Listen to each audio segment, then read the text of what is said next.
আসসালামু আলাইকুম রহমতুল্লাহ বারকাতুহু। বিসমিল্লাহির রহমানির রহিম। আলহামদুলিল্লাহ রাব্বিল আলামিন ওয়াসসালাতু ওয়াসসালামু আলা আশরাফিল আমবিয়া ওয়াল মুরসালিন নবিয়িনা মুহাম্মাদিন ওয়া আলা আলিহি ওয়া আসহাবিহি আজমাইন ওয়া বাদ। আমরা অনেক দিন পরে আলহামদুলিল্লাহ আবার আল্লাহর রহমতে বসতে পেরেছি। অনেক দিন আমরা আসতে পারিনি, বিভিন্ন কারণে আল্লাহ তাআলা তৌফিক দিয়েছেন, আবার আসতে পেরেছি আলহামদুলিল্লাহ।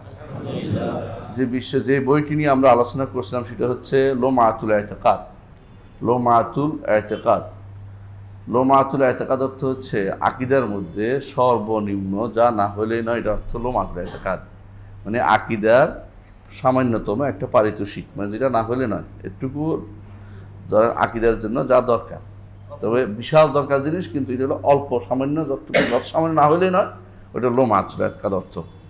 এই বইটা লিখেছেন ইমাম আবু মুহাম্মদ মুওয়াফাকুদ্দিন ইবনে কুদামা আল মাকদিসি রহমতুল্লাহ আলাইহি।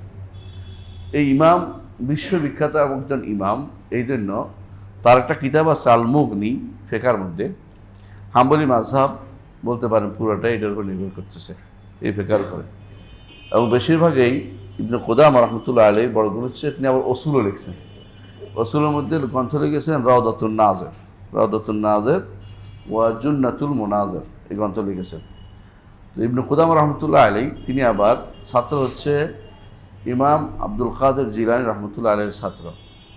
এই হিসাবে তিনি আবার এই বলতে পারেন যে মাকাদেসা বলে, ওদেরকে মাকদেসি, বাইতুল মাকদেসের দিকে সম্পৃক্ত করে তাদেরকে মাকদেসি বলে।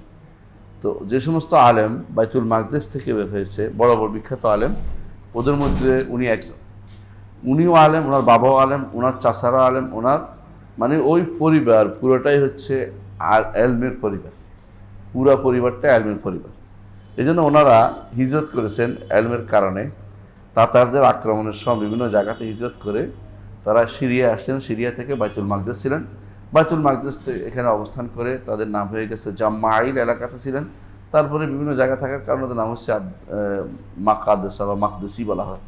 তো আবু মুহাম্মদ মুওয়াফাকুদ্দিন আবদুল্লাহ ইবনে আহমদ ইবনে কুদামা আল মাকদিসি রহমতুল্লাহ, এটা হচ্ছে ওনার নাম। উনি একটা লিখেছেন মতন, আকীদার মধ্যে ছোট্ট জিনিস লিখেছেন। এটা যদি কোনো আমরা শুধু মতনটাই পড়বো, লম্বা ব্যাখ্যা করবো না, কারণ একে বোঝার বেশ সমস্যা, লম্বা বোঝার দরকার নেই, শুধু মতনটা যা না হলে নয়। এটা আপনার আশ্চর্য হবেন যে শুরুতেই তিনি আল্লাহ তাআলা নিয়ে আলোচনা করেছেন। আকীদা নিয়ে আমাদের দেশে যারা গ্রন্থ লেখে তারা আল্লাহ নিয়ে আলোচনাটা নিষিদ্ধ মনে করে, আর তিনি আল্লাহ তাআলার আলোচনা নিয়ে আসছেন, আর কোরআন এবং হাদিস থেকে দলিল নিয়ে আসছেন। এটা হলো ওনার বৈশিষ্ট্য। কারণ বিশুদ্ধ আকীদার মানুষদের কাজে হচ্ছে যে তারা কোরআন এবং সুন্নাহ ভিত্তিক হয়। এর বাইরে আমাদের দেশে সমস্ত আকীদার গ্রন্থ লেখা হয়েছে, তাদের গ্রন্থের একটা বিশাল অংশ পাবেন কোরআনও নাই, হাদিসও নাই, কোরআন হাদিসের কোনো কথা সেখানে নাই। যেমন যদি আপনাদের অনেকের নাম শুনে থাকবেন, সারা আকিদার নাসাফিয়া নামে, আকিদার নাসাফি একটা গ্রন্থ আছে, যেটা আমাদের দেশে ফাজিলে পড়ানো হয়, সরকারি মাদ্রাসায় ফাজিলে পড়ানো হয়, বেসরকারি মাদ্রাসায় তারা জালালাইনে পড়ায়, যেটা কওমি মাদ্রাসায়। মানে এই বই হচ্ছে তাদের কাছে একমাত্র আকিদার বই। এই বই ছাড়া তারা অন্য কোনো বই তারা সরকারিভাবে সিলেক্ট করা হয় না, এই বই পড়তেই হবে তাদের কাছে। অথচ এই বইয়ের মধ্যে আকীদাকে দুই ভাগে ভাগ করেছে। এক ভাগের নাম দিয়েছে আকলিয়া, আরেক ভাগের নাম দিয়েছে সামরিয়া। আকলিয়া তত্ত্ব হচ্ছে বিবেক বলবে, আল্লাহ এবং তার রাসূল বলবে না। সেটা হচ্ছে আল্লাহর কি নাম হইতে পারে, আল্লাহর কি গুণ হইতে পারে, আল্লাহ তাআলা কি করতে পারেন কি পারেন না, এগুলি তারা বিবেক দিয়ে নির্ধারণ করে দিবে। আল্লাহ নাউযুবিল্লাহ, মানে তারা নির্ধারণ করলে আল্লাহ শুনবে। নাউযুবিল্লাহ, ওটা হচ্ছে আল্লাহ আপনার এই গুণ থাকতে পারে না, আল্লাহ আপনার এই নাম থাকতে পারে না, আল্লাহ আপনি এটা করতে পারেন না, মানে ওরা যারা নির্ধারণ করে দিচ্ছে আল্লাহকে। নাউযুবিল্লাহ, নাম দিচ্ছে আকলিয়া। এর বাইরে মরার পরে, মৃত্যুর পরে তো কবর সুয়াল জবাব হবে না, সেইখান থেকে শুরু করে হাসরের মাঠ, জান্নাত জাহান্নাম পর্যন্ত, এটার নাম দিচ্ছে সামাইয়া, মানে শোনা কথা। এগুলো হচ্ছে শোনা কথা, এগুলিতে কথা চলতে পারে কোরআন হাদিসে, কিন্তু তাদের কাছে আল্লাহর ব্যাপারে কোনো কথা কোরআন হাদিসে দিয়া সাব্যস্ত করা যাবে না। নাউজুবিল্লাহ। আল্লাহর নাম এবং গুণ তারা সাব্যস্ত করে না। কিন্তু আলহামদুলিল্লাহ যারা বিশুদ্ধ আকীদার মানুষ তারা ঠিক উল্টাটাই করে, অর্থাৎ তারা কোরআন এবং হাদিস সব জায়গায় সাব্যস্ত করে। তারা আল্লাহর ব্যাপারেও, মৃত্যুর পরের বিষয় সব জায়গাতেই তারা আকীদা নামেই বিখ্যাত বাক করে। তারা সামাইয়াত সবখানে গ্রহণ করে। সামা অর্থ শোনা, যা কোরআন এবং হাদিস থেকে শোনা সেটা দিয়ে দলিল দেয়। তারা কখনো বলে না যে আল্লাহর বিষয়ে আমরা কোরআন এবং সুন্নাহ থেকে দলিল নিব না, এটা তারা কোনোদিন বলে না। আলহামদুলিল্লাহ। এর মধ্যে একজন হচ্ছে ইমাম ইবনে কুদামা আল মাকদিসি রহমতুল্লাহ আলাইহি। ইবনে কুদামা নামে খুব বেশি বিখ্যাত। আমাদের দেশে অনেকে ইবনে কুদামা নামটাও ভুল করে, বলে কাদ্দামা, করতে পারে না, কিন্তু উনি হচ্ছে ইবনে কুদামা। ইবনে কুদামা দুর্ভাগ্যবশত আলেম নাম, জালেমরাও ভুল করে নামটার ভিতরে। ইবনে কুদামা আল মাকদিসি রহমতুল্লাহ আলাইহি তিনি যা বলছেন, একটা ছোট্ট একটা ফেকরা আমরা ওইদিন পড়েছিলাম, কিন্তু ধারাবাহিকতা রক্ষার শর্তে আমরা এটা এগিয়ে যাব। একটা ফেকরা, উনি তার কথাগুলো অনেকগুলো ফেকরা ভাগ করেছেন। ফেকরা মানে প্যারা, অনেকগুলো প্যারায় ভাগ করেছেন। একটা প্যারা আমরা এখন পড়বো, একটা প্যারাগ্রাফ পড়বো, তারপরে সামনে এগিয়ে যাব। দেখুন উনি কি বলছেন। আলহামদুলিল্লাহ মাহমুদ বিকুল লিসান, আল্লাহর জন্য তিনি প্রশংসা করছেন, হাম পেশ করছেন। হাম হচ্ছে এমন প্রশংসা যে প্রশংসা কোনো বিনিময় দাবি করে না, যে প্রশংসার সাথে ভালোবাসা জড়িত রয়েছে। অর্থাৎ কোনো কিছু বিনিময়ে প্রশংসা করছেন সেটা না, অটোমেটিকলি ভালোবেসে অন্তর থেকে যেটা বের হয় এটা হলো হাম। এই হাম আল্লাহর জন্য আমরা বলি আলহামদুলিল্লাহ। মানুষের জন্য আমরা প্রশংসা করি, শুকরিয়া আদায় করি, তোমার জন্য শুকরিয়া, এটা ঠিক আছে। আল্লাহর জন্য শুকরিয়া করতে পারবেন। আনিস কুরলি ও আলি ওয়ালিদাইকা, যেমন আল্লাহরও শুকরিয়া আদায় করেন, পিতা মাতারও শুকরিয়া আদায় করেন। কিন্তু হামদ আল্লাহর জন্য, কারণ হামদ হচ্ছে একেবারেই খালেস অন্তর থেকে, ভালোবেসে অন্তর থেকে যেটা বের হবে, যে ভালোবাসা মিশ্রিত যে শুকরিয়া, এটা একমাত্র আল্লাহর জন্য হবে, কোনো কিছুর বিনিময়ে না। দুনিয়ার অনেক কিছুর বিনিময়ে, মানুষের একটা কিছু দিলে আপনি বলেন কি শুকরিয়া, ধন্যবাদ বলেন না, কিন্তু হামদটা কোনো কিছুর বিনিময় হওয়ার দরকার নেই, বরং আল্লাহ আপনাকে এই যে অস্তিত্বে এনেছেন এটাই জন্যই আপনি আল্লাহর প্রশংসা করবেন। হাম, এই ভালোবেসে প্রশংসা করবেন, যেমন আল্লাহর হাম প্রকাশ করছেন। আল মাহমুদ বিকুল লিসান, প্রতিটি ভাষায় মানুষ আল্লাহকে প্রশংসা করে। আল মাহবুদ ফিকুল জামান, যে যেখানে থাকুক সেখানে আল্লাহর ইবাদত করে। যেই সময় আগেও আল্লাহর ইবাদত করা হয়েছে, কার মাধ্যমে? ফেরেশতা, তারপরে আমাদের আদমের আগে কারা ছিল? জিনরা, তারা করেছে, এখনো আমরা করি, ভবিষ্যতেও করা হবে। অর্থাৎ আল্লাহর ইবাদত থেকে কখনো তিনি মুক্ত ছিলেন না, আল্লাহর ইবাদত সবসময় হয়েছে। আল মাহবুদু ফি কুল্লি জামান আল্লাযী লা ইয়াখলু মিন ইলমিহি মাকান, কোন স্থান তার জ্ঞান থেকে খালি হয় না। আপনি কি করছেন আল্লাহ জানে কিনা? জানে। অন্ধকারে কে কি করছে আল্লাহ জানে কিনা? জানে। সমুদ্রের নিচে কোন প্রাণী আছে জানে কিনা? জানে। তাহলে এর অর্থ হচ্ছে আল্লাযী লা ইয়াখলু মিন ইলমিহি মাকান, যার জ্ঞান কোন স্থান থেকে মুক্ত হয় না, সব জায়গার জ্ঞান তিনি রাখেন। তিনি আরশের উপর থেকেও সব জায়গার জ্ঞান তিনি রাখেন। আপনি যতই লুকান না কেন রাতের অন্ধকারে সেটা তিনি জানেন। এই জন্য একটা কথা আছে খুব বিখ্যাত, সেটা হচ্ছে আল্লাহ তাআলা জানেন অন্ধকার রাতের কালো পিঁপড়া, এমনিতে অমাবস্যার রাতে কালো পিঁপড়া কালো পাথরের উপরে অন্ধকার রাতে কিভাবে হাঁটছে, এটা আমার রব্বুল আলামিন জানেন। বুঝানোর জন্য যে কত অন্ধকারের কি অবস্থা হতে পারে, সে বোঝানোর জন্য উদাহরণ দিয়ে থাকে, কত অন্ধকার হতে পারে। আল্লাহ তাআলা কোরআনে কারীমে এই জন্য বলছেন লা ইয়াযুবু আনহু মিসকাল যাররা ফিস সামাওয়াতি ওয়ালা ফিল আরদ, আসমান জমিনের কোনো কিছু মিসকাল যাররা, একটি পিঁপড়া পরিমাণ জিনিসও আল্লাহর ইলম থেকে দূরে থাকে না। এবং আল্লাহ তাআলা উল্লেখ করেছেন অন্য আয়াতে যে সেটা কি ডাঙ্গায় হোক, উপরে হোক অথবা পানিতে হোক, কোথায় কি হচ্ছে সব কিছুর খবর কে রাখেন? আমার রব্বুল আলামিন, তিনি সেটা জানেন। তিনি সেটাকে উল্লেখ করেছেন যে লা ইয়াখলু মিন ইলমিহি মাকান, তার জ্ঞান থেকে কোনো কিছু বাদ পড়ে না, সব কিছু তিনি জানেন। তার ইলম সব জায়গায় তার ইলম দিয়ে তিনি সব কিছু জানতে পারেন, ইলম দিয়ে সব কিছু জানেন। ওয়ালা ইয়াশগুলহু শাআনুন আন শাআন, একজনের অবস্থা জানতে গিয়ে আরেকজনের অবস্থা থেকে ব্যস্ত থাকেন না। আমরা ব্যস্ত থাকি না? আমি এখন ব্যস্ত আছি, যত মানুষে আমার কথা বলুক, আমি বললাম আমি ব্যস্ত, তুমি আমি ডিস্টার্ব করো না, তাই না? কিন্তু আল্লাহ তাআলা আপনার অবস্থা জানছেন, আমার অবস্থা দেখছেন, ওনারটা দেখছেন, ওনারটা দেখছেন, একসাথে কোটি কোটি কোটি কোটি মানুষের, প্রাণীর সব কিছুর আওয়াজ কিন্তু তিনি শুনছেন, সব কিছু আওয়াজের জবাব দিচ্ছেন, সবাই আওয়াজ অনুসারে তাকে দিচ্ছেন, সবাই চাচ্ছে আল্লাহর কাছে একই সাথে দিচ্ছেন। আল্লাহ যদি কোনো মানুষের মতো নাউজুবিল্লাহ এরকম যদি বলতো যে তুই ডিস্টার্ব, চুপ কর, আমি একটা শুনে লই, তাহলে কি হইতো? আমার কথা তার কাছে পৌঁছার জন্য কি লাগতো? সিরিয়াল লাগতো না? নাউজুবিল্লাহ।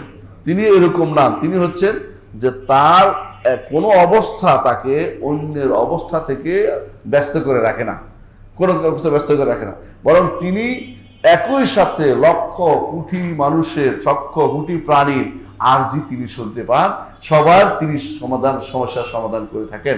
হাসরের দিনে তিনি এইভাবেই তিনি বিচার করবেন একসাথে, অথচ ভিন্ন আবার একই সাথে আপনার সাথে, ওর সাথে, সবার সাথে একই সাথে বিচার করে তিনি দ্রুত শেষ করবেন।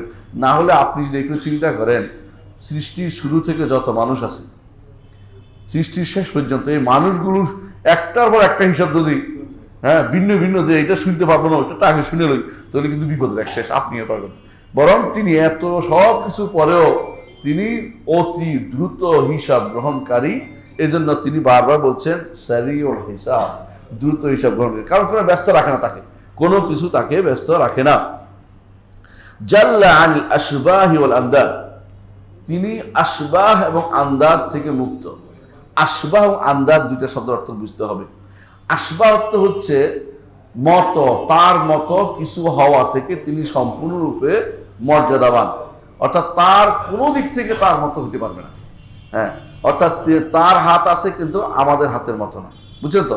আমাদের মতো না, কোনো সৃষ্টির কারো মতো হতে পারবে না। তার জীবন আমাদের জীবনের মতো না, তেমন তার ইলম আমাদের ইলমের মতো না। তার যে সমস্ত গুণাবলী আছে কোনোটাই আমাদের মতো না। তিনি তার আসলে উপরে ওঠা আমাদের উপরে ওঠার মতো না। তিনি নিচে নেমে আসা আমাদের নেমে আসার মতো না।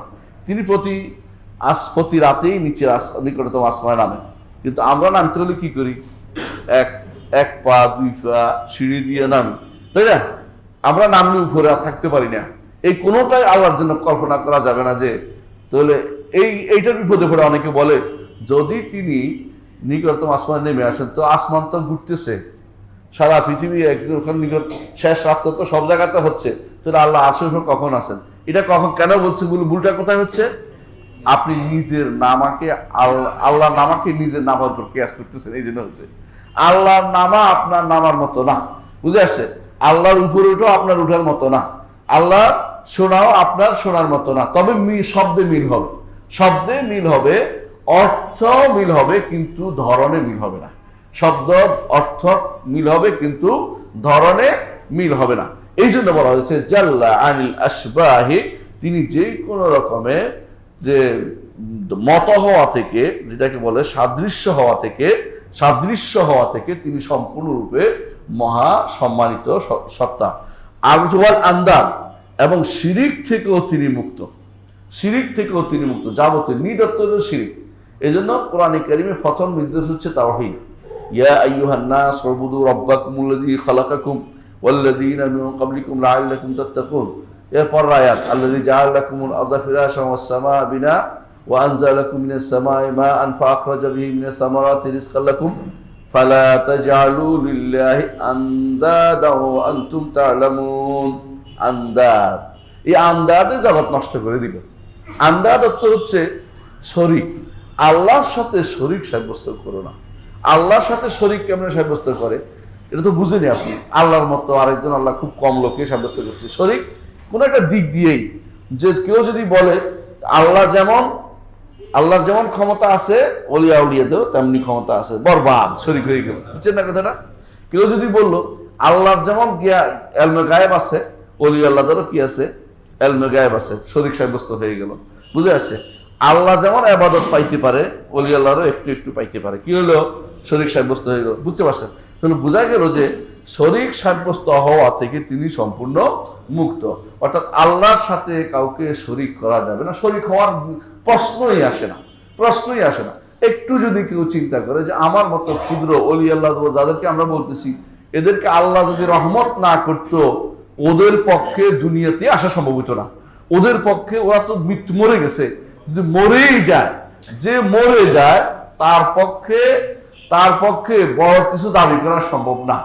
এই জন্য আল্লাহ তাআলা ফেরাউনকে মারিয়ে দেখে দিলেন এদেরকে, বনি ইসরাইল লোকদেরকে, বুঝছেন কিনা? ফেরাউন কি বলছে? আনা রাব্বুকুমুল আ'লা বলছে না? আল্লাহ তখন যখন বনি ইসরাইল পার হয়ে গেল, ফেরাউনও পিছিয়ে পিছিয়ে রওনা হয়ে গেল, মনে করছে সেও পার হয়ে যাবে। কিন্তু কি হলো? আল্লাহ তাআলার ইচ্ছা ডুবিয়ে দিলেন, বনি ইসরাইলকে দেখাই দিলেন এরপরে যে মরে গেছে। দেখতো তো কত বড় বাগাড়ম্বর করছিল আল্লাহ আল্লাহ, ওই কিন্তু মরে গেছে। তোমার শরীরটা মরাটা রেখে দিব, মানুষে দেখে দেখে বলবে যে বনি ইসরাইল দেখে বলবে ও মরে গেছে, বেটা মরে গেলে আবার রব হয় কি করে, এ তো মরেই গেছে। তো সুতরাং তিনি আন্দাজ থেকে মুক্ত, সর্বপ্রকারের নিজ সাব্যস্ত হওয়া থেকে তিনি মুক্ত।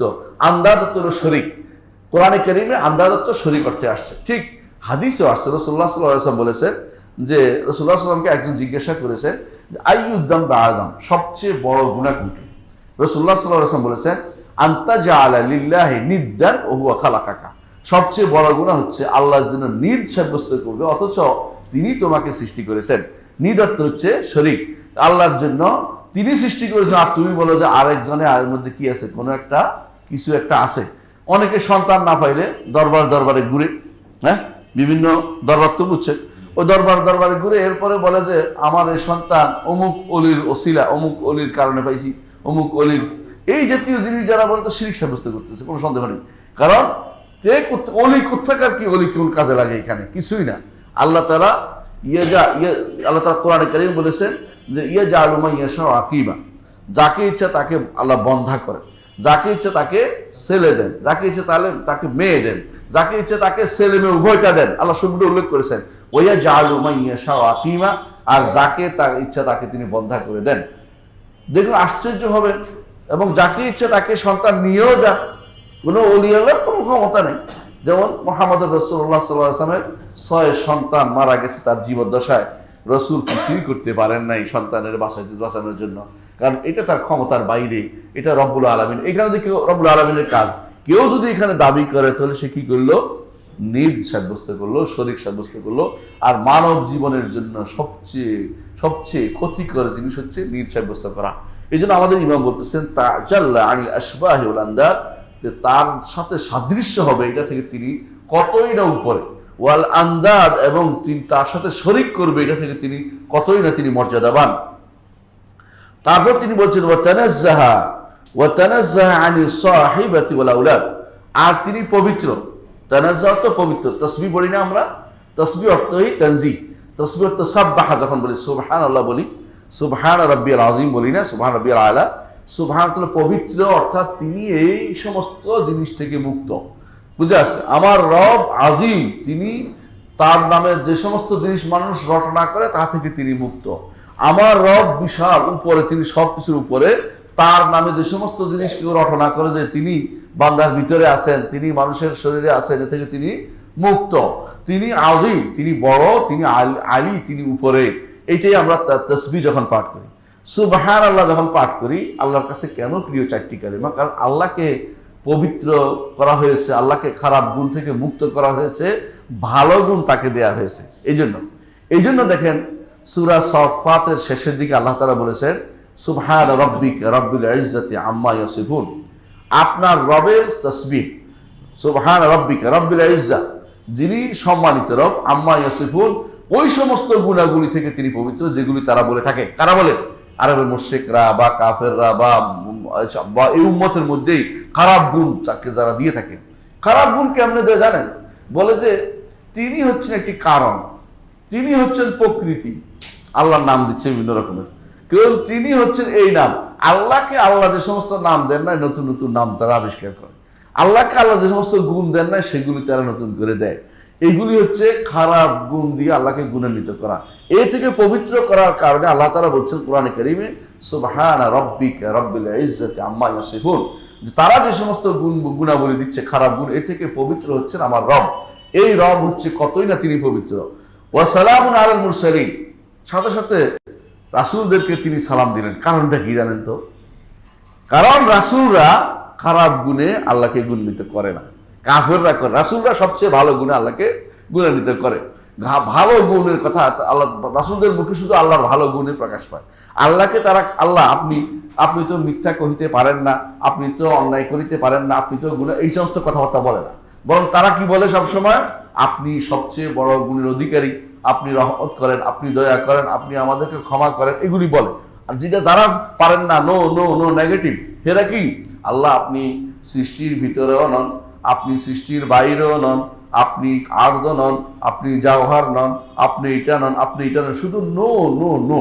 আপনাকে যদি আমি বলি, যে একজন মানুষকে যদি আমি বলি, ভাই আপনি তো মানুষ না, আপনি তো গরু না, আপনি তো ছাগল না, আপনি কি রে আমার কি শুরু করছো তোরা? নো না, এটা কি কোন ধরনের অপমানজনক কথাবার্তা বলবি? আপনি যদি বলেন যে ভাই আপনি হচ্ছেন হে মহারথ, হে বিশাল ব্যক্তিত্ব, আপনার সে বিশাল বদান্যতায় আমরা এই মসজিদটি পেয়েছি, আপনি বিশাল ব্যক্তিত্ব, আপনি এই করেছেন, এটা ভালো কথা বলা হলো। আপনি যদি নেগেটিভলি সারাক্ষণ কেবল করতে থাকেন, ও বেটা তুমি তো এটা না, তুমি তো এটা না, তো কি হলো? এটা তো নেগেটিভ কথা হলো। এমনকি যদি আল্লাহকে আপনি বলেন যে আল্লাহ, ধরেন আপনার বাবাকে আপনি বললেন, বাপ আপনি তো মেথর না, দেখি ভালো হইলো কথাটা। হ্যাঁ, কেন এটা তুমি গুণটা নিয়ে আসলি কেন আল্লাহর জন্য? এই অপমানজনক কথা তুমি কেন বললা? এটা দিয়ে তো তুমি ক্ষতি করলা। তুমি এটা অপমানজনক কথা উঠে আনার অর্থ হচ্ছে আমার কিছু একটা সমস্যা আছে। এই জন্য এমনকি আরবরা বলে, যদি কেউ বলে যে আমরা জানি যে হাদ্দের কজব আছে না, কেউ যদি কোনো কারণে অপবাদ দেয়, একটা 80 বেত্রাঘাত করতে হয়, বলুন তো। যে কেউ যদি বলে যে অমুকের ফলা না, তাহলে 80 বেত্রাঘাত, শরীয়ত দৃষ্টিতে 80 মিথ্যাঘাতের কারণে 80 বেত্রাঘাত। কেউ যদি বলে আরেকজনকে আমি তো আর বেবিচারের ফুত না, কথাটা কিন্তু মনে হচ্ছে তো সত্য, ভালো কথাই বলছে, কিন্তু আরেকজনকে যখন উদ্দেশ্য করে বলে, উদ্দেশ্য হচ্ছে ওরে কি সাব্যস্ত করা, বুঝছেন তো? এটা বলার কারণে 80 বেত্রাঘাত পাবে, 80 বেত্রাঘাত পাবে, কারণ সে আরেকজনকে ইচ্ছা করে বদনামি করতেছে। তো আপনি যখন আপনার বাপকে বলবেন আপনি তো মেথর না, আপনি তো চাকর না, আপনি তো বাকর না, তো কি হলেন? আপনার বাপ কখন করছে? আপনাকে তো আরো বেত্রাঘাত করা উচিত। আল্লাহ যিনি মহান, তাকে যদি আপনি বলেন আল্লাহ আপনি তো এটা না, আপনি তো এটা না, নো নো নো, নেগেটিভ সবকিছু করেন, আল্লাহকে আপনি খুব জায়গায় পৌঁছাই দিচ্ছেন। এই জন্য আল্লাহ তাআলা তিনি বলতেছেন যে তারা কাফেররা আল্লাহকে যে সমস্ত খারাপ গুণ দেয়, এইগুলি থেকে তিনি পবিত্র। আর নবীরা রাসূলরা আল্লাহকে যেহেতু উত্তম গুণে গুণান্বিত করে, আল্লাহ তাদেরকে সালাম দিলেন, ওয়া সালামুন আলাল মুরসালিন। এরপর আল্লাহ নিজের প্রশংসা নিজে করলেন, আলহামদুলিল্লাহি রাব্বিল আলামিন। দেখছেন তো, মানে কি সুন্দর করে কেন আল্লাহ প্রশংসা করছেন? কারণ প্রশংসা তিনি ভালোবাসেন, তিনি প্রশংসার পাত্র। এবং যুগে যুগে সবচেয়ে উত্তম কালেমার মধ্যে হচ্ছে আলহামদুলিল্লাহি রাব্বিল আলামিন। এবং জানেন যে যখন আদম আলাইহিস সালাতু ওয়াস সালাম যখন তার হাসি আসছিল, কি বললো? আলহামদুলিল্লাহি রাব্বিল আলামিন, জানেন তো? এবং যখন জান্নাতে যাবে সর্বশেষ বাক্য কি হবে? ওয়া আখিরু দাওয়ানা আনিল হামদুলিল্লাহি রাব্বিল আলামিন। তো দেখেন, এবং জান্নাতে ঢুকার পর কি বলবে? আলহামদুলিল্লাহিল্লাযী হাদানা লিহাযা, আল্লাহর হামদ যিনি আমাদেরকে জান্নাতের পথে দিয়েছেন। এই জন্য হামদ, এই হামদ বন্ধ থাকবে না। এই জন্য উম্মাতুহুল হাম্মাদুন, রাসূলের উম্মতকে বলা হয় হাম্মাদুন, প্রশংসাকারী। আর রাসূল হচ্ছেন মুহাম্মদ, বুঝছেন তো? রাসূল হচ্ছে মুহাম্মদ এবং রাসূল হচ্ছে আহমদ। কারণ হামদ আল্লাহর কাছে বেশি প্রিয়, এই জন্য তার হাবিবের নামটা হচ্ছে মুহাম্মদ এবং তিনি হচ্ছেন আহমদ। তিনি বলছেন আনা মুহাম্মদ, আনা আহমদ, আনাল আকিব, আনাল হাশির। রাসূল বলছেন যে তিনি মুহাম্মদ, তিনি আহমদ। কয়টা নাম? দুইটা নাম। আনাল হাশির, আনাল আকিব, আমি হচ্ছে হাশির, সবকিছু হাসর হবে আমার, সবাই হাসর হবে, আমার পতাকা তলে থাকতে হবে। ও আনাল আকিব, আমি সর্বশেষ নবী, আমার পরে আর কোনো নবী আসবে না। গোলাম কাদিয়ানীর মতো এরকম না যে বলে থাকে যে আহমদ তো আমারে বলছে, না, আহমদ বলতে কাকে বোঝানো হয়েছে? মুহাম্মদুর রাসূলুল্লাহ সাল্লাল্লাহু আলাইহি ওয়াসাল্লাম, এটা তার নাম। চলো বোঝা গেল যেটা আমরা বলতেছি যে রাসূলুল্লাহ সাল্লাল্লাহু আলাইহি ওয়াসাল্লাম আল্লাহকে যেহেতু উত্তম নামে গুণে গুণান্বিত করেছেন, আল্লাহ তার প্রশংসা করেছেন। তাহলে বোঝা গেল আমাদেরকে আল্লাহর জন্য পবিত্র ঘোষণা করতে হবে আল্লাহকে যে সমস্ত গুণে কাফেররা গুণান্বিত করে থাকে। আমাদের শাইখ বলতেছেন ওয়া তানাজ্জাহা আনিস সাহিবাতি ওয়াল আওলাদ, আল্লাহ তাআলা তিনি পবিত্র। আনিস সাহিবা, সাহেবার তো কি? স্ত্রী থেকে। স্ত্রী কেন দরকার হয়? স্ত্রী দেওয়া হয় জৈবিক চাহিদা পূরণের জন্য, সব সব কথা বুঝে সবাই। আর কেন দরকার হয়? একা মানুষ সব কাজ করতে পারে না, বাইরে গেলে তার রান্না বান্না কে করবে, তাই না? এবং তার সন্তান দেখাশোনা কে করবে, এইটার দরকার। তার কথা কে, তার কাপড় সাপড় দিবে কে, অথবা সে কার জন্য বাজার করবে কে, কত বেজালে আসা। এই বেজাল সারার জন্য বোধ দরকার হয়। আল্লাহ তাআলা তানাজ্জাহান সাহিবা, স্ত্রী থেকে তিনি মুক্ত। এজন্য আল্লাহ বলছেন মাত্তাখাযাল্লাহু মিন ওয়ালাদিন ওয়া মা কানা মাআহু মিন ইলাহিন, আল্লাহ তাআলা কোনো সন্তান গ্রহণ করেননি। এবং আল্লাহ তাআলা অন্য আয়াতে বলে দিয়েছেন যে ওয়ালাম তাকুল্লাহু সাহিবা, আল্লাহর কোনো স্ত্রী নাই। কিন্তু কাফেররা কি বলতো? আল্লাহ জিনদের মধ্যে, সারাওয়াতুল জিনদের মধ্যে বিয়ে করছে, নাউযুবিল্লাহ। এবং তার সন্তান হয়েছে, সে সন্তান হয়েছে মালাইকারা, জিনের বিয়ে সন্তান হয়েছে মালাইকা, এটা বলতো তারা। এই জন্য আল্লাহ তাআলা এটা বলেছেন যে না, আল্লাহ তাআলা কোনো বিয়ে করেন নাই। মাত্তাখাযা সাহিবাতান ওয়ালা ওয়ালাদা, কোনো স্ত্রীও গ্রহণ করেন নাই, কোনো সন্তানও গ্রহণ করেন নাই। এই জন্য আমাদের শেখ নিয়ে আসে তানাজ্জাহান সাহিবাতি ওয়াল আওলাদ, সন্তান গ্রহণ থেকে মুক্ত। আল্লাহকে সন্তান গ্রহণ বলে কারা? বনি ইসরাইলরা। বনি ইসরাইল উভয় গোষ্ঠী বলে। উভয় গোষ্ঠী কারা? ইহুদি এবং নাসারা। বনি ইসরাইল হচ্ছে দুই গোষ্ঠী। বনি ইসরাইল বলতে ইয়াকুব আলাইহিস সালাতু ওয়াস সালামের সন্তানদেরকে বনি ইসরাইল বলা হয়। ইসরাইল ওনার একটা নাম, ইয়াকুব এক নাম, আরেক নাম ইসরাইল। তো এই জন্য ইসরাইলকে গালি দেওয়া জায়েজ নাই, কারণ ইসরাইলিকে গালি দেন এটা জায়েজ নাই। কারণ ইসরাইল মূলত নামটা কার? ইয়াকুব আলাইহিস সালাতু ওয়াস সালাম। একজন নবীকে তো গালি দিতে পারেন না, বুঝেন না কথাটা? যেমন লূত আলাইহিস সালাতু ওয়াস সালামের নবী, ওনার নামে গালি দিতে পারবেন না কেউ যদি কোনো অপকর্ম করে। আপনি বলবেন যে এই অপকর্ম যে করছে ওই নামটা বলবেন তাকে, হ্যাঁ, কিন্তু তাদের লূতের গালি দিতে পারবেন না, কারণ লূত আলাইহিস সালাতু ওয়াস সালাম তো পবিত্র মানুষ। ওই কাউম আকাম করেছে, খারাপ কাজ করেছে, সমকামিতা করেছে, কিন্তু এই লূত আলাইহিস সালাতু ওয়াস সালাম তো নাউযুবিল্লাহ থেকে সম্পূর্ণ পবিত্র। তো আমরা যারা অনেকেই না জেনে কি করি, আমরা অনেকেই না জেনে ইসরায়েলের গালি দিই। ইসরায়েল গালি দিতে পারবে না কেন? কারণ ইসরায়েল তো ইয়ার নাম, ইয়াকুব আলাইহিস সালাতু ওয়াস সালামের নাম, আর তার তো কোনো দোষ নাই। তার সন্তানরা উল্টাপাল্টা করেছে, বনি ইসরায়েলে গালি দিতে পারবে, ইসরায়েলে গালি দিতে পারবে না। কথা বুঝছেন তো? আচ্ছা, আর গালি দেওয়া তো আমাদের কোনো মানহাজ না। আমরা জানেন যে আমরা কোনো রাসূলুল্লাহ সাল্লাল্লাহু আলাইহি ওয়াসাল্লাম নিষেধ করেছেন গালি দিতে। গালি দেওয়া ইমানদারের কাজ না। তাকে আপনি পারলে আপনি কি করবেন? হ্যাঁ, তার প্রতিরোধ করবেন, না পারলে আল্লাহর উপর সুপর্দ করবেন। গালি দিয়ে নিজের স্বার্থ সিদ্ধি কিছু হয় না। হিলাতুল আজিজিন, যারা পারে না তাদের কাজ হচ্ছে গালি দেয়া। গালি দেওয়া কোনো ভালো কাজ না। তাহলে আমরা দেখতে পাচ্ছি যে আল্লাহ তাআলা কি করেন নাই? কোনো মাত্তাখাযাল্লাহু মিন ওয়ালাদিন, আল্লাহ কোনো সন্তান গ্রহণ করেন নাই এবং তিনি কোনো স্ত্রী গ্রহণ করেন নাই। সন্তান গ্রহণের কথাটি বনি ইসরাইলের মধ্যে ইহুদিরা বলে যে ওজাইর আল্লাহর সন্তান, নাউযুবিল্লাহ। আর নাসারারা বলে কে? মাসিহ ঈসা আল্লাহর সন্তান। অথচ নাউযুবিল্লাহ, আল্লাহর সন্তান কেউ নয়, বরং কে তারা কি? বান্দা, আল্লাহ বান্দা বা দাস, আল্লাহর বান্দা বা দাস, তারা বন্দেগী করত। এরপর তিনি বলছেন ওয়া নাফাযা হুকমুহু ফি জামিআল ইবাদ, আল্লাহর কথা তার সমস্ত সৃষ্টিকুলে চলে। বুঝলেন কিনা? চলে কিনা? আল্লাহর নির্দেশ সব জায়গায় চলে কিনা? চলে। আল্লাহ নির্দেশ দিয়েছে আপনি এখানে থাকবেন, এখানে আসেন। আপনি জানেন না যে আপনার জন্য কি লেখা হয়েছে, কিন্তু আপনার পা ওদিকে হাঁটতে হাঁটতে এখানে চলে আসবে জায়গা মতো। আল্লাহ নির্দেশ আছে এটাই, চলে আসবেন আপনি এখানে। আপনি চেষ্টা করছে মসজিদে আসতে, আল্লাহ তাআলা লেখছে মসজিদে আসার জন্য লেখছে, আপনি মসজিদে আসছেন। এটা হলো আল্লাহর এরাদা শারঈয়া। আল্লাহর এরাদা শারঈয়া। কোনো কোনো ব্যক্তির ব্যাপারে আল্লাহর দুইটি ইচ্ছা থাকে, দুইটি হুকুম থাকে। হুকুম একই কথা। একটা হুকুম হচ্ছে শারঈ হুকুম, যে বান্দা মসজিদে যাও, এটা মিলে গেছে। আর এর সাথে মিলে গেছে আল্লাহ কাউনি ইচ্ছা, যে প্রকৃতিগত ইচ্ছা, সেটাও মিলে গেছে, সৃষ্টিগত ইচ্ছা। আর কারো ব্যাপারে একটা মিলবে, একটা মিলবে না। যেই ব্যক্তির ব্যাপারে, যেই ব্যক্তি কুফরি করতেছে, আল্লাহ তার জন্য শরীয়তগতভাবে কুফরি পছন্দ করে না। এই জন্য বলছে ওয়ালা ইয়ারদা আলা ইবাদিল কুফর। কিন্তু আল্লাহর ঐকান্তিক একটা ইচ্ছা, যে নয়তো হতে পারতো না, এটা নইলে কেমন সংগঠিত হইলে সংগঠিত হয়েছে, কারণ তিনি বান্দাকে তাকদীরান চেয়েছেন, হুকম যেটাকে বলা হয় সৃষ্টিগতভাবে চেয়েছেন যে বান্দা উল্টাটা পথে চলবে, এই বান্দা উল্টা পথে চলবে, এটা তিনি চেয়েছেন। তো এটা যে কোন বান্দার জন্য কোনটা আল্লাহ চেয়েছে কেউ জানার কোনো ক্ষমতা নাই। এটা একান্ত আল্লাহ তাআলার গায়েবী ভান্ডারে রয়েছে। বান্দার নির্দেশনা হচ্ছে ওইটা তাকাবে শরীয়তের দিকে। বান্দা যখন উল্টা পথে রওনা হয়, তখন সে ও এমন এক পথে রওনা হচ্ছে, অন্ধকার গলিতে যাচ্ছে, যেই গলিতে সে হারিয়ে যাবে। তার দরকার শরীয়তের মতো আলোতে থাকা। এটাতে না থেকে সে অন্ধকারে গেলে আল্লাহ তাকে ওখানে থাকতে দেন, যে তুমি যেভাবে এভাবে চলছো, কিন্তু তোমার দরকার ছিল শরিয়া মোতাবেক চলো।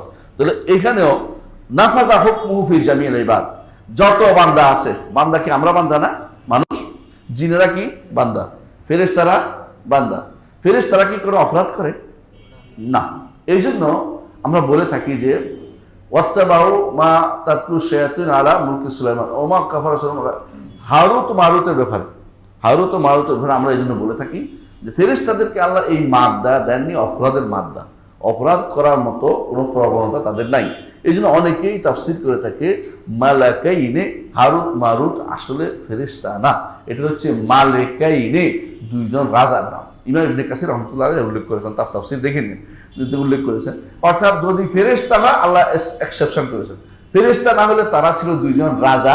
দুইজন রাজা দিয়ে আল্লাহ মানুষদেরকে পরীক্ষা করে, কে জাদু শিখতে চায়, কে জাদু না শিখে ঈমান রক্ষা করতে চায়। জাদু দুই প্রকার আছে, এক জাদু হচ্ছে কুফুরের জাদু, আরেক জাদু হচ্ছে হাতের খেলা, হাতের উল্টাপাল্টা করে ম্যাজিক।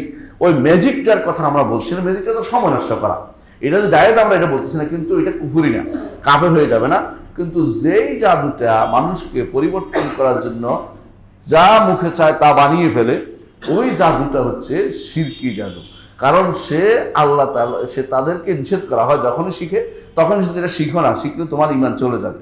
কিন্তু একবার ঈমান চলে গেলে ওই ঈমান তার কাছে আর ফিরে আসবে না। জাদু করে জন্য ঈমান নসিব হয় না।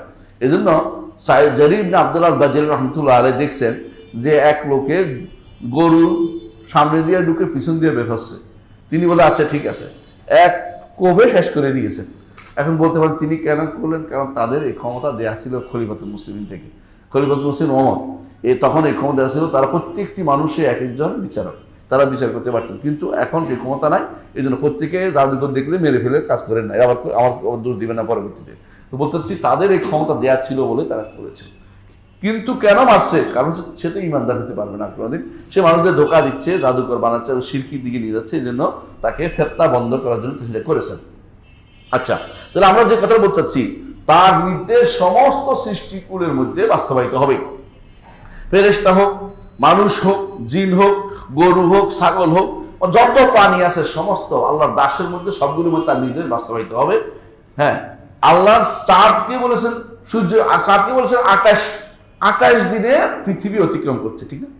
14 দিন 14 দিন, 14 সাদা 14 কালো, বুঝছেন তো? 14 সাদা 14 কালো, বুঝছেন তো?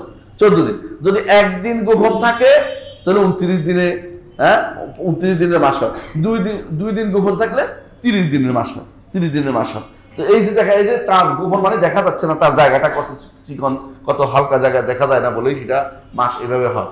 তো এই যে আল্লাহ নির্দেশ, সে কিন্তু এদিক সেদিক করে না, সে ঠিকই এই 28 দিনে পৃথিবী পুরো করে। সূর্যকে বলেছেন পূব দিকে উঠতে, পশ্চিম দিকে যাইতে, তার নির্দেশ মোতাবেক সূর্য পশ্চিম থেকে পশ্চিমে, পূর্ব থেকে পশ্চিমে যাচ্ছে, একটু পরিবর্তন করছে না। শুধু একজনের ব্যাপারে হাদিসে আসছে বুখারীতে, একজনের ব্যাপারে বলছে তুমি থেমে থাকো।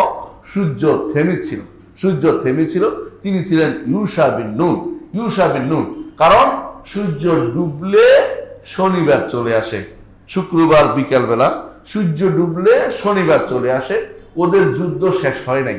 যদি সূর্য ডুবে যায় তাহলে যুদ্ধ করার ক্ষমতা আর নাই, কারণ তাদের নিকট শনিবারে যুদ্ধ করা নিষিদ্ধ ছিল। এই জন্য বুখারীতে আসছে যে তার জন্য আল্লাহ তাআলা শুধুমাত্র সূর্যকে বলছে থেমে যাও।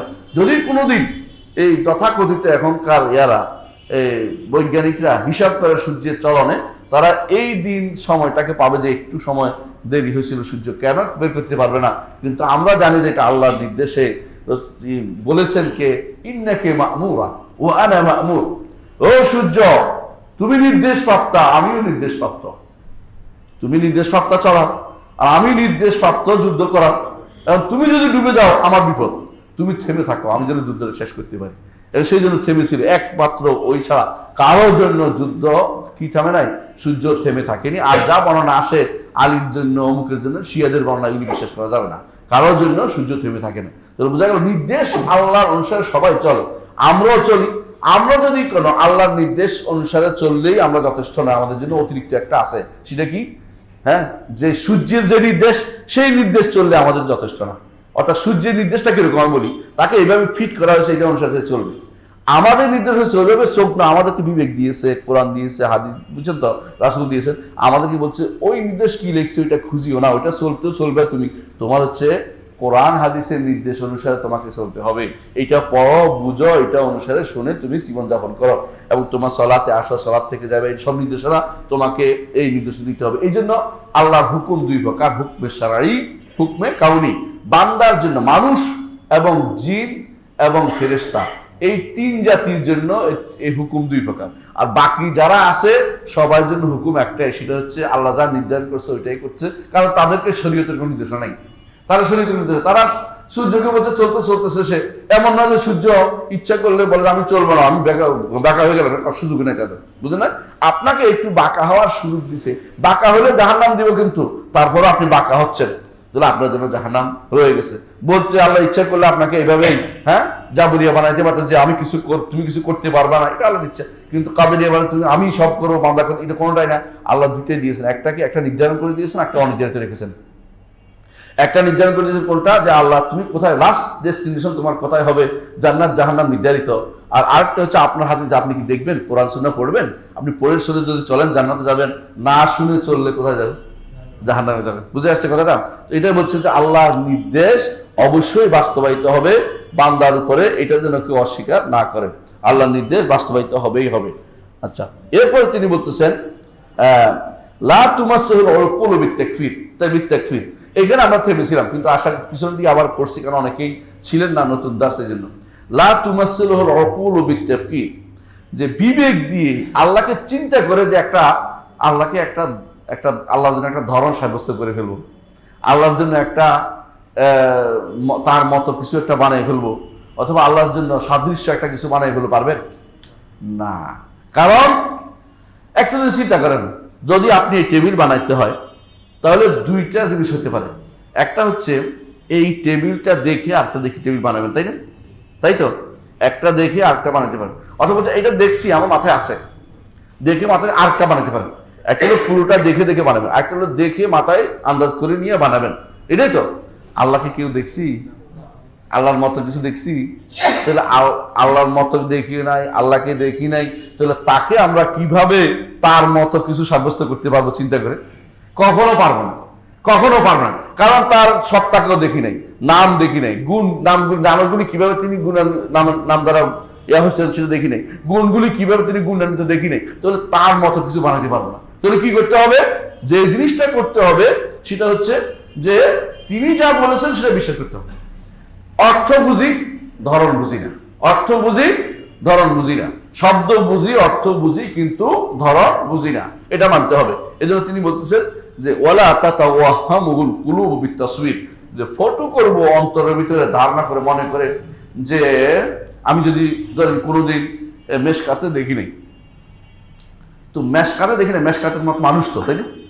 মেশকাতের আমি একটা ধারণা করতে পারি যে মেশকাতটা মানুষ হয়, আর মানুষ মাত্রই কি আছে, মাথা আছে, পা আছে, হাত আছে, তাই না? একটা কিছু তো করতে পারছি। তো সৃষ্টি যখন বুঝছি এটা তখন বুঝতে পারছি, কিন্তু তখন যে জিনিসটা আমি কোনো দিনেই দেখিনি, ঘোড়ার ডিম, ধরেন ঘোড়ার ডিম দেখছেন? এখন ঘোড়ার ডিমের একটা ছবি তুলতে পারবেন? হ্যাঁ, না, কারণ ঘোড়া তো ডিম পারে না, আসলে এটা ভুল কথা তো, তাই না? তো কিন্তু তারপরে একটা জিনিস আছে, ডিম তো দেখছি, হ্যাঁ, ডিম তো দেখছি। তো ডিম যদি হয়ে থাকে, তো ডিম হয়তো মুরগির মতো ছোট হবে, অথবা হাঁসের মতো লম্বা হবে, তা তো একটা আসে, কারণ সৃষ্টি তো।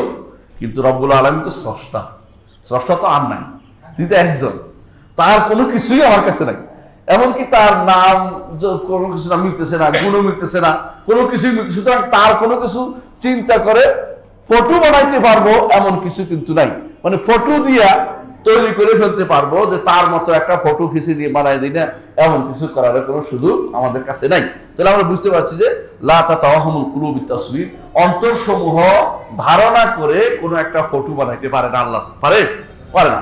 এই দলিল তিনি দিচ্ছেন নিজেই, লাইসা কামিসলিহি শাই ওয়া হুয়াস সামিউল বাসীর, কারণ তা লাইসা কামিসলিহি শাই, তার মতো কোনো কিছু নাই। ওয়া হুয়াস সামিউল বাসীর, সাথে সাথে তিনি বলছেন তবে সাবধান, তার মতো কোনো কিছু নাই বললে তুমি মনে করবে কি নাই, কিছুই নাই। তিনি না নাই থেকে মুক্ত করার জন্য ইসবাত করতেছে নো, এটা কি ওয়া হুয়াস সামিউল বাসীর, তিনি সব কিছু শুনেন এবং দেখেন। তার অর্থ হচ্ছে শুধু নাই নাই করো না, সাথে সাথে পরেরটা বলো, সেটা কি তিনি শুনেন দেখেন। হ্যাঁ, তার মতো কোনো কিছু না এটা বলবা, কিন্তু এটা বলবা না আপনি তো গরু নন, আপনি তো ছাগল নন, আপনি তো বাঁশ নন, আপনি তো মই নন, এগুলি বলে না। কি বলবে? এক কথা বলে দিবে আপনি কোনো কিছুর মতো নন। তাহলে আপনি কি? আপনি সামিউন বাসীরুন, তাই না? আবার কোরআনের প্রতি আয়াতের পর পরে আসছে আলিয়ুন আযীমুন, আসছে না? তারপর আরো কত রকমের নাম যা আল্লাহ উল্লেখ করছে কোরআনে। কোরআনে এমন 88টা নাম কোরআনে আসছে। 88 কয়টা নাম? 88 মানে 88টা নাম।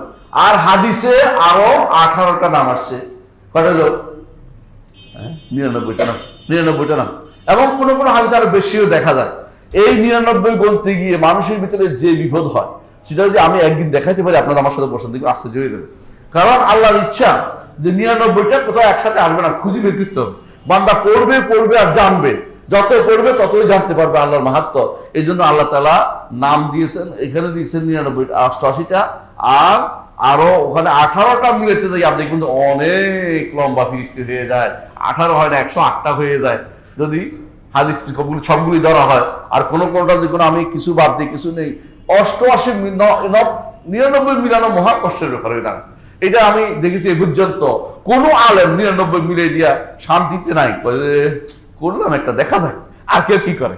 ঠিক আরেকজনে কি করে চিন্তা করে। কারণ হচ্ছে আল্লাহ তাআলা চেয়েছেন এটা যে বান্দা আমার নামগুলো দিয়ে ডাকুক। শুধু 99টা নাম না, আমার 99টা আরো বেশি নাম আছে। 99টা এমন নাম যেই নাম দিয়ে ডাকলে আল্লাহ রাসূল হাদিসে বলেছেন যে জান্নাতে প্রবেশ করবে। কিন্তু তাই বলে আর নাম নাই তা কিন্তু না, তার আরো বহু নাম রয়েছে। সুতরাং এই জন্য যেন 99 নাম খুশি করে বসে থাকে না থাকে, তাকে যেন সবসময় আহ্বান করে আল্লাহ তাআলা চেয়েছেন। ওয়া হুয়াস সামিউল বাসীর, তিনি সামিউন বাসীরুন, তাই না? তিনি শোনেন সবকিছু এবং সবকিছু তিনি দেখেন। এরপর তিনি বলছেন লাহুল আসমাউল হুসনা, আল্লাহ রয়েছে। এতক্ষণ তো বললেন যে তিনি কিরকম কিছু বলা যাবে না, তার কারো মতো না, তবে তিনি সামিউন বাসীর। এর বলছে লাহুল আসমাউল হুসনা, তার রয়েছে সুন্দর সুন্দর নাম, তার রয়েছে সুন্দর সুন্দর নাম। এই সুন্দর নাম আল্লাহ কেন সুন্দর নাম বলেন তো? এক, তিনি সুন্দর, সুন্দর না তিনি? ইন্নাল্লাহ জামিলুন ইউহিব্বুল জামাল, আল্লাহ তিনি সুন্দর, সুন্দর পছন্দ করেন। বুঝে আসছে? অসুন্দর কোনো কিছু তার জন্য সাব্যস্ত করা যাবে না।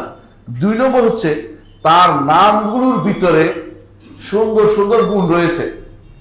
অর্থাৎ বলতো সামিউন অর্থ কি? শুনে না, সর্বশ্রোতা, সবকিছু তিনি শুনেন। আচ্ছা, যে শোনে না একরকম না, কখনো না। যে কথা বলতে পারে আর যে কথা বলতে পারে না একরকম কখনো না। যে কথা বলতে পারে সেটা মর্যাদাবান বেশি। আল্লাহর প্রত্যেকটি নাম এরকম পজিটিভ, প্রত্যেকটি নামের অর্থ পজিটিভ। যেখানে পজিটিভ নয় সেখানে তিনি এক শব্দ বলে দিয়েছেন, লা তাখুযুহু সিনাতুন ওয়ালা নাওম, তাকে তন্দ্রাও পায় না, তাকে ঘুমও পায় না।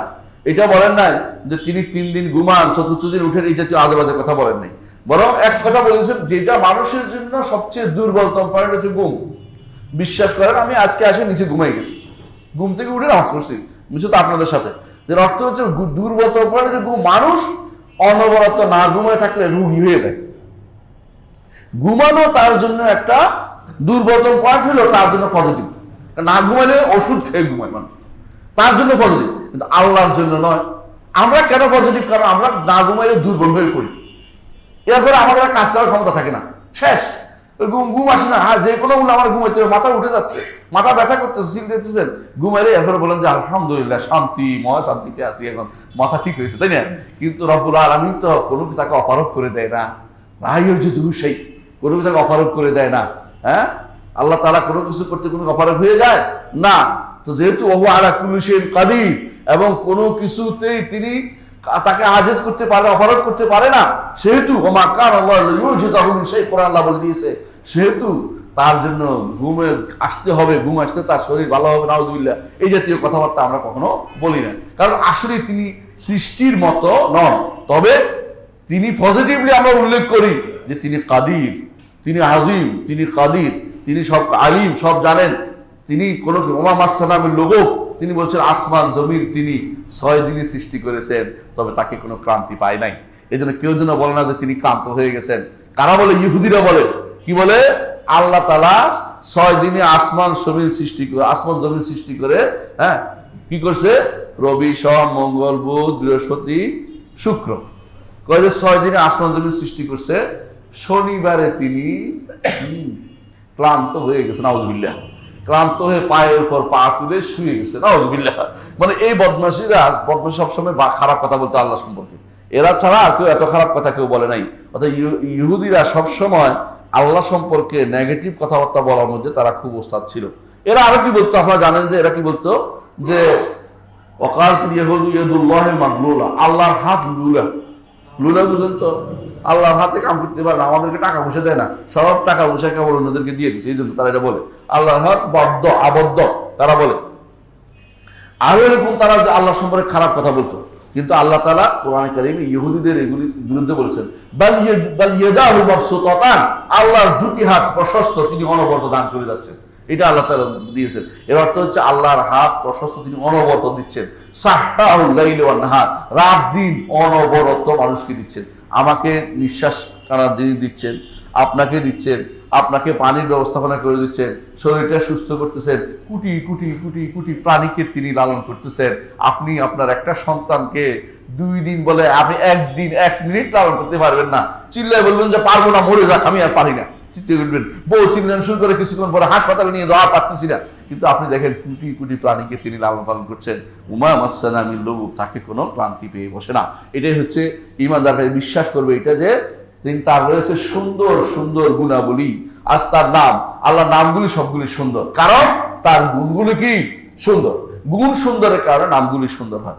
আমাদের মধ্যে, মানুষের মধ্যে একটা প্রবণতা আছে, কালামিয়াকে বলে দলামিয়া, আর এই কালামিয়াকে দলামিয়া কয় নাম রাখতে পারে না। হ্যাঁ, ওই যে নামটা কি কয়, হ্যাঁ ওর নাম কি করবে? দলামিয়া। অথচ উনি কাল লাল মিয়া, ওই তো বলছে না। হ্যাঁ, কয় যে আরেকজন আর কি সব চোখে দেখে না, ওরা কি নাম বলে? হ্যাঁ হ্যাঁ, না চোখে দেখে না, একটা নাম আছে। হ্যাঁ, পদ্মলোচন। পদ্মলোচন উল্টাটা নাম হইতে পারে, কিন্তু আল্লাহ তাআলার নাম এবং গুণ একরকম, অর্থাৎ তার নাম উল্টাটা নাই। আমাদের আমরা ভুল করে থাকি, এমনকি আমার নামের মধ্যে এত লম্বা নাম, তাই না? আল্লাহ তাআলার নাম, একটা নাম 3 রকম, একটার সাথে একটা বিরোধ হইতে পারে, কিন্তু আল্লাহ তাআলার নাম এরকম না। নাম এবং গুণে সবকিছু তার এক মিল আছে, ভুল কোনো নাম তার নেই। তার নামগুলি সবগুলি সুন্দর, এই জন্য। বুঝতে পারছেন তো? লাহুল আসমাউল হুসনা ওয়াস সিফাতুল উলা। দ্বিতীয় হচ্ছে উন্নত গুণগুলি তার। আসমাউল হুসনা যে আপনি বললেন কোরআনে কারীম, অনেকে বলে যে আল্লাহর নাম আসমা, আল্লাহ যে আসমাউল হুসনা রয়েছে, দলিল দেন। দলিল হচ্ছে কোরআনে কারীম আল্লাহ তাআলা বলছে ওয়ালিল্লাহিল আসমাউল হুসনা ফাদউ বিহা, আল্লাহর রয়েছে সুন্দর সুন্দর নাম, সেগুলো দিয়ে তাকে তোমরা ডাকো। আসেনি আল্লাহর নাম কত বছর সুন্দর নাম? আচ্ছা, ওয়ালাহু সিফাতুল উলা, আর তার রয়েছে সুউচ্চ গুণাবলী। সুউচ্চ, সর্বদিক থেকে উচ্চ, মানে যেটা আপনি ভালো মনে করেন। দেখুন, শোনা, আপনার শোনা কত নিম্নমানের। আমি এখান থেকে শুনতে, মাইক না লাগালে শুনতে পারেন না, তাই না? আল্লাহ তাআলা কি মাইক লাগে নাকি? কিন্তু শুনতে কোনো কিছু লাগে না। তিনি পিঁপড়া যে হেঁটে বেড়াচ্ছে শব্দটা পর্যন্ত তিনি শুনতে পান কালো পাথরের উপরে। তার শোনার ক্ষেত্রে আপনার সর্বদিক থেকে শোনাটাও সবকিছুর উপরে। গুণগুলি সবগুলি সৃষ্টির তুলনায় সবচেয়ে উপরের স্তরে হচ্ছে রব্বুল আলামিনের গুণাবলী। এখন দলিল দেন, বলে দলিল বলেন। আপনি তো বলছেন যে আল্লাহর নাম গুণগুলিকে সিফাত বলা যাবে কিনা। আমাদের বিপক্ষ দল একটা গোষ্ঠী আছে, তারা এই বিষয়ে আলোচনাই করতে রাজি নেই। তারা বলে যে আল্লাহ কোথায় বলছে সিফাত? আরে আল্লাহ নিজে বলছে ওয়ালিল্লাহিল মাসালুল আলা লিল্লাযিনা লা ইউমিনুনা বিল আখিরাতি মাসালুস সাও ওয়ালিল্লাহিল মাসালুল আলা। যারা আল্লাহর উপর ঈমান আনে না, তাদের হচ্ছে নিম্নতম গুণ। আর যারা আল্লাহর জন্য হচ্ছে সবচেয়ে উঁচু গুণগুলো। আল্লাহ নিজে বলতেছে তার জন্য মাসাল অলিয়া লাহুল মাসালুল আলা ফিস সামাওয়াতি ওয়াল, আসমান জমিনে সবচেয়ে উত্তম গুণাবলী হচ্ছে কার? আল্লাহ। আসমান জমিনে যত গুণ হইতে পারে উত্তম গুণ হবে রব্বুল আলামিনের। হ্যাঁ, দুনিয়ার বুকে মানুষের ক্ষেত্রে কোন কোন স্পেশাল গুণ থাকে, এগুলি আল্লাহর জন্য অ্যাপ্রোপ্রিয়েট হয় না। যেমন আমরা একটা বলছি ঘুমের কথা, যেমন আরেকটা হচ্ছে মানুষের যদি সন্তান না হয়, মানুষ বলে যে ইস বেচারা, আফসোস করতে থাকে, তাই না? কিন্তু আল্লাহর জন্য সেটা নয়। কারণ মানুষের সন্তান কেন দরকার? কারণ মরে গেলে আমার অভাব থেকে আমার এগুলি কে করবে? আমার দেখাশোনা কে করবে, আমার সম্পত্তি দেখবে কে, আমার রাজত্ব দেখবে কে, রাজা আগ করে হলে কত বিপদ। হ্যাঁ, আব্দুল সত্তার সাহেব মারা গেছেন, সব রাগ করে রাজা ওনার বাইরে, উনি মরে গেছে এমনিতেই, মানে উনি খুব খারাপ কথা বলতো একজন, তাই না? বাংলাদেশে একজন ছিল না আব্দুল সত্তার সাহেব, ছিলেন তো? আপনারা তো ছিলেন না, মরে গেছে, আমি তো চিনি। তো ওনাকে ওনার বাচ্চা কাচ্চা ছিল না বলে অনেকে এক একটা এটা বলতো। হ্যাঁ, তো আবার দেখেন এই জাতীয় জিনিসগুলো মানুষের ক্ষেত্রে এটা, হ্যাঁ, একটা দুর্বলতা, দুর্বল পয়েন্ট বলে মানুষ আক্রমণ করতে পারে। কিন্তু মানুষ কেন এটা চায়? কারণ চায় এই জন্য, সন্তান না হলে তার জমি জামা দেখবে কে, তার প্রতিপত্তি দেখবে কে, তার যে একটা ঠাট বঠাট ছিল দেখবে কে, তার সম্পদ কে খাবে, মরে গেলে তার কবরের কাছে কে দাঁড়াবে, এটা তো তার জন্য কে কিছু দান করবে। এই জন্য মানুষ সন্তানের জন্য ব্যস্ত হয়ে পড়ে, এবং কার তুমি মরে যাবে। রব্বুল আলামিন কি মরে যাবেন নাকি? নাউযুবিল্লাহ। তিনি তো হচ্ছেন, তিনি থাকবেন থাকবেন থাকবেন সব সময়, কখনো তিনি ওয়াল আখির আউয়াল ওয়াল আখির, প্রথম এবং শেষ, সুতরাং তার সন্তানের দরকার হয় না। এই জন্য কোরআনে কারিমে আল্লাহ তাআলা বলেছেন যে কুল লাউ কানা লির-রহমানি বলুন ওয়ালাদুন ফাআনা আউয়ালুল আবিদিন, যদি রহমানের সন্তান হতো, সন্তান হওয়া উপযুক্ত হতো, প্রথম আমি এই রহমানের ইবাদত থেকে দূরে থাকতাম। কারণ তাহলে তিনি রহমানের হতেন না, কারণ তিনি সন্তানের দরদে আমার প্রতি আর দরদ করতেন না। সন্তান, আপনার যদি সন্তান থাকে, যত মূল্যে বলেন না কেন, আরেক সন্তানের চেয়ে নিজের সন্তানকে মানুষ বেশি দয়া করে। কোন নিজের সন্তানের জন্য রেখে যায়, উঠে যায়, উঠে যায়। আল্লাহ তাআলা যদি সন্তান ওয়ালা হইতেন, সন্তানের জন্য সব করে আমারও ভালাই দিতেন একদিকে। আল্লাহ তাআলা সন্তানের জন্য কোরআনে কারিমে বলছে, তিনি যদি কোনো সন্তানওয়ালা হইতেন, এখানে ইবাদতটাকে বলে সালবে মাকাস, উল্টাটা, ফাআনা আউয়ালুল আবিদিন, আমি প্রথম তার ইবাদত থেকে মুখ ফিরিতাম। শেখ মোহাম্মদ আমিন আশ-শানকিতি রাহমাতুল্লাহ আলাইহি তাফসীর করেছেন, এটা বিশুদ্ধতম তাফসীর। অর্থাৎ মানুষ তার ইবাদত থেকে বিমুখ থাকতো, কারণ সন্তানওয়ালা সন্তানের দিকে চিন্তা করবে। আল্লাহ তাআলা এই জন্য সন্তানের চিন্তা করে কিছু করেন নাই। সুতরাং মনে রাখবেন, আল্লাহর জন্য উত্তম গুণ সেটা যেটা আল্লাহর সাথে অ্যাপ্রোপ্রিয়েট। বান্দার জন্য কিছু গুণ অ্যাপ্রোপ্রিয়েট আছে, এগুলি আল্লাহর জন্য দেয়া যাবে না। আল্লাহর জন্য এমন কিছু গুণ আছে, বান্দার কিছু গুণকে আল্লাহকে দেয়া এটা গুনার কাজ, বুঝলেন কিনা? আমাদের সমাজে প্রচলিত আছে যে মুসা আলাইহিস সালাতু ওয়াস সালাম দেখছে এক ব্যক্তিকে, যে বলতেছে যে আল্লাহকে যদি পাইতাম তাহলে তারে গোসল করে দিতাম, তারে তেল লাগাই দিতাম, এই জাতীয় কথাবার্তা প্রচলিত আছে না, শুনছেন না আপনারা?